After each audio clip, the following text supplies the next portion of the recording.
Les acteurs traditionnels de la banque et de l'assurance doivent poser les bases d'un renouveau de leur modèle pour conquérir, voire reconquérir et fidéliser la clientèle des masses affluentes. Il faut rappeler en effet que les nouvelles formes de concurrence, comme les fintech, sont préjudiciables aux banques et aux assurances. Elles alimentent les phénomènes de multifinanciarisation et elles promeuvent de nouveaux standards en matière d'expérience client. De fait, selon les experts de Precepta, les stratégies de conquête et de fidélisation de la clientèle mass affluente doivent évoluer. Pour cela, les acteurs traditionnels doivent valoriser deux actifs essentiels. D'abord, la base client. Avec plusieurs millions de clients en portefeuille, banques et assureurs traditionnels doivent impérativement valoriser cet actif véritablement stratégique grâce aux data, issues notamment des parcours clients digitalisés, afin de construire des business models performants. Deuxième levier identifié pour conquérir et fidéliser cette clientèle, la marque. Trop longtemps sous-exploitée dans la banque et l'assurance, la marque est pourtant un actif désormais essentiel dans le foisonnement concurrentiel actuel.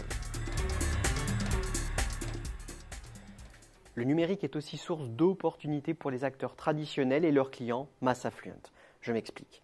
L'incidence du numérique sur la proposition de valeur adressée aux clients mass affluent doit amener à repenser le rôle des agences et plus encore celui des conseillers.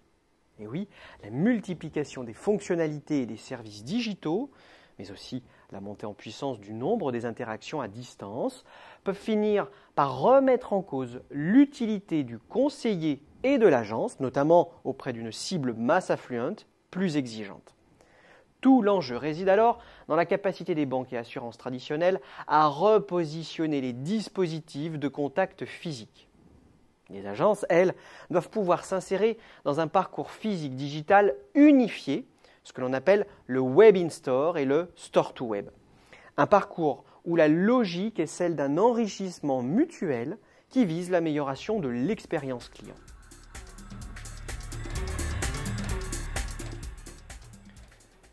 L'émergence des écosystèmes numériques appelle des stratégies d'innovation beaucoup plus volontaires. Certes, les banques et les assureurs s'ouvrent de plus en plus à l'open innovation. Et les initiatives dans ce domaine ne manquent pas. Mais il s'agit d'aller beaucoup plus loin et de mener de nouvelles stratégies cohérentes et ambitieuses d'alliance au sein d'écosystèmes de l'innovation. Le jeu doit être gagnant-gagnant entre d'un côté les banques et les assureurs et de l'autre les fintech. Les fintech qui ont fait le choix de proposer des offres innovantes susceptibles de séduire une clientèle mass affluente et d'intéresser de près les acteurs traditionnels.